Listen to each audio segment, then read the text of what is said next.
Welcome, podcast listeners. We have a fantastic episode for you today.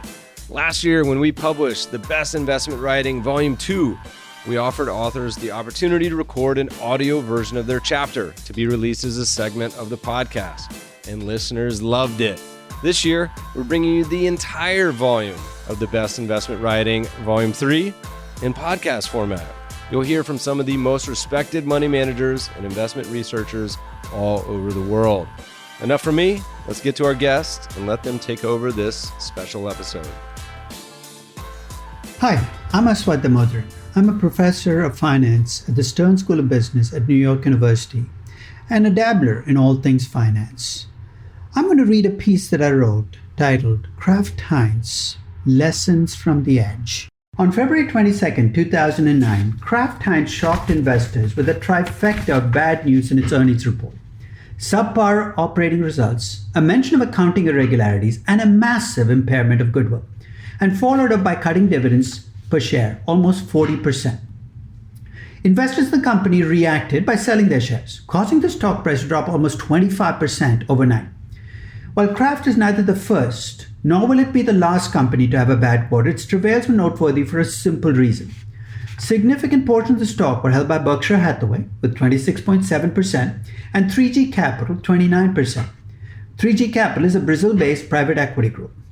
Berkshire Hathaway's lead oracle is Warren Buffett, venerated by some who track his every utterance and try to imitate his actions.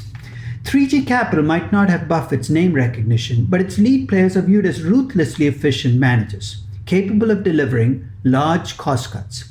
In fact, their initial joint deal to bring Heinz and Kraft, two of the biggest names in the food business, together, was viewed as a masterstroke, and given the pedigree of the two investors, almost guaranteed to succeed. As the promised benefits have failed to materialize, the investors who followed them into the deal seem to view their failure as a betrayal.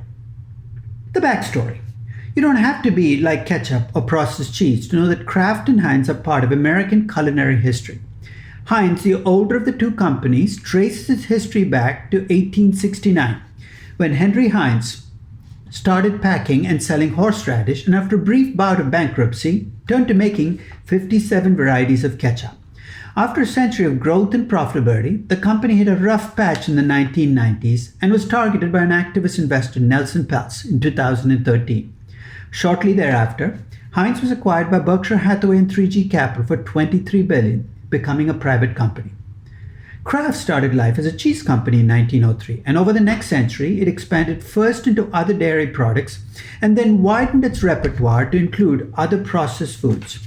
In 1981, it merged with Dart Industries, maker of Duracell batteries and Tupperware, before it was acquired by Philip Morris in 1988. After a series of convulsions where parts of it were sold and the rest merged with Nabisco, Kraft was spun off by Philip Morris, renamed Altria, and targeted by Nelson Peltz, yes, that's the very same gentleman, in 2008. Through all the mergers, divestitures, and spin-offs, managers made promises of synergy and new beginnings. Deal makers made money, but little of substance actually changed in the products. In 2015, the two companies were brought together, with Berkshire and Hathaway 3G playing both matchmakers and deal funders as Kraft Heinz, and the merger was completed in July 2015. At the time of the deal, there was unbridled enthusiasm on the part of investors and market observers, and part of the unquestioning acceptance that the new company had become a force in the global food business was the pedigree of the main investors.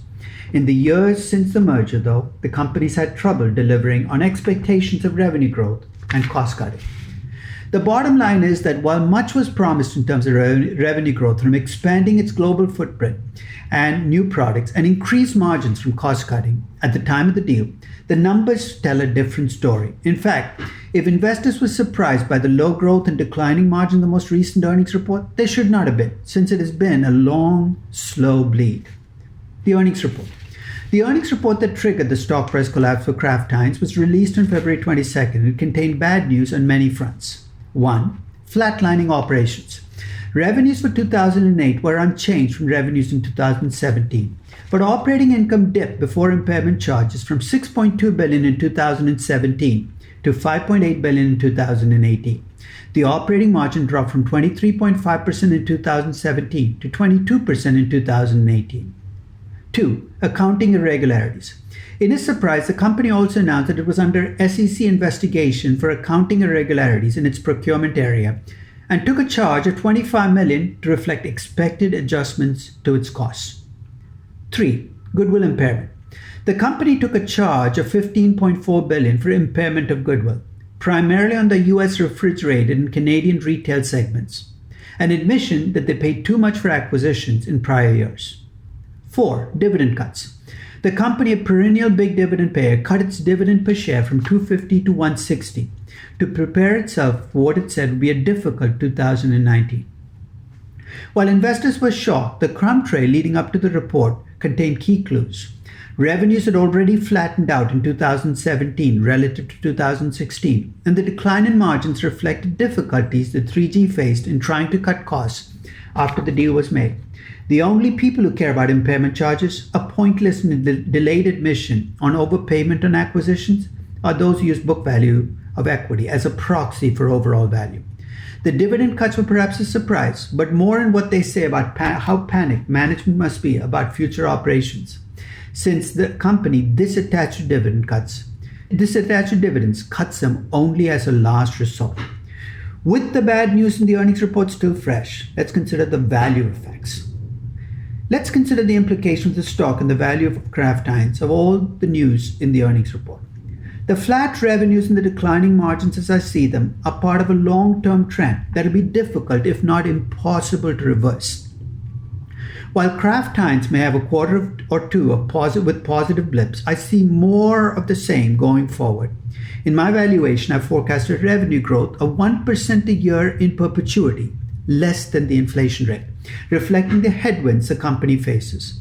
The downbeat revenue growth story will be accompanied by a matching bad news story on operating margins, where the company will face pricing pressures in its product markets, leading to a drop, albeit a small and gradual one, in operating margins over time from 22% in 2018 to 20% over the next 5 years. The company's cost of capital is currently 6%, reflecting the nature of its products and its use of debt. But over time, the benefits from the latter will wear thin.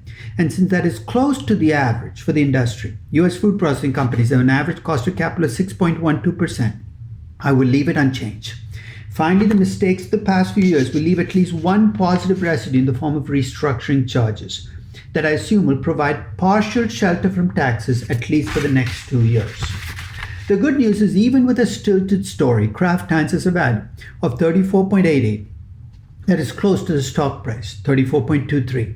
The bad news is that the potential upside looks limited, as you can see in the results of a simulation that I did, allowing expected revenue growth, operating margin, and cost of capital to be drawn from distributions rather than using point estimates.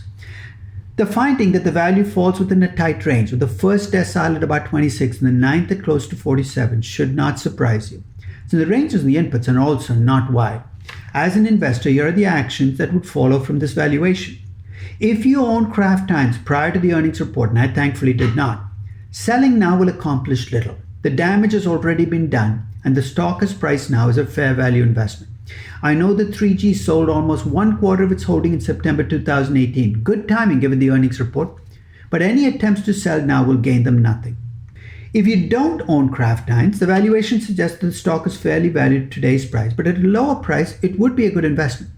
I have a limit buy on the stock at a $30 price, and if it does hit that price, I will be a Kraft Heinz shareholder, notwithstanding the fact that I think its future does not hold promise. If it does not drop that low, there are other fish to catch, and I will move on. There are two concerns, though, that investors looking at the stock have to have. The first is when companies claim that they have discovered accounting irregularities, but that they have cleaned up their act, they're often dissembling, and there are often more shocks to come.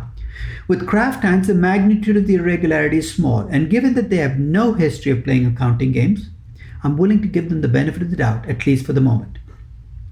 The second is that the company does carry $32 billion debt, and while that debt has no toxic side effects today, that is because the company is perceived to have stable and positive cash flows. If the margin decline that I forecast becomes a margin drought, the debt will expose the company to a clear and present danger of default. Put simply, it will make the bad case scenarios that are embedded in the simulation worse and perhaps threaten the company's existence. The lessons. There are lessons in the Kraft Heinz blow-up, but I will tread carefully since I risk offending some with talk that you may view as not just incorrect but sacrilegious. 1. It is human to err. At the risk of stating the obvious, Warren B. Buffett and 3G's key operators are human and are prone to not only making mistakes like the rest of us, but also to have blind spots in investing that hurt them. In fact, Buffett has been open about his mistakes and how much they have cost him and Berkshire Hathaway shareholders. He also has been candid about his blind spots, which include an unwillingness to invest in businesses that he does not understand, a fear that only grows as he gets older and the economy changes, as well as an excessive trust in the managers of the companies that he invests in. While he is for the most part an excellent judge of character, his investments in Wells Fargo, Coca-Cola, and Kraft Heinz show that he's not perfect. The fault, in my view, is not with Buffett, but with the legions of investors, analysts, and journalists who treat him as an investment deity, quoting his words as gospel and tarring and feathering anyone who dares to question them. 2. Stocks are not bonds. In my posts on data, I look at how companies in the United States have moved away from dividends to buybacks as a way of returning cash. That trend, though, has not been universally welcomed by investors, and there remains a significant subset of investors with strategies built around buying stocks with big dividends. One reason that stocks like Kraft Heinz are attractive to conservative value investors is because they offer high dividend yields, often much higher than what you would earn investing in treasury bonds or even safe corporate bonds. In effect, the rationale that investors use is that by buying these shares, they're in effect getting a bond with the dividends replacing coupons, as well as price appreciation. From the dogs of the Dow to screening based upon dividend yields, the underlying premise is that investors can count more on dividends than on buybacks.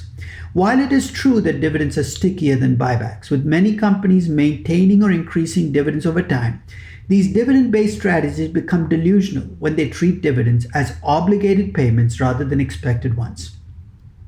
After all, much as companies do not like to cut dividends, they're not contractually obligated to pay dividends. In fact, when a stock carries a dividend yield that looks too good to be true, it is usually almost always an unsustainable dividend, and it's only a question of time before dividends are cut or even stopped, or the company drives itself into a financial ditch. 3. Brand names last a long time, but nothing lasts forever. A major lodestone of conventional value investing is that while technology, cost efficiencies, and new products are all competitive advantages that can generate value, it is brand name that is the most staying power.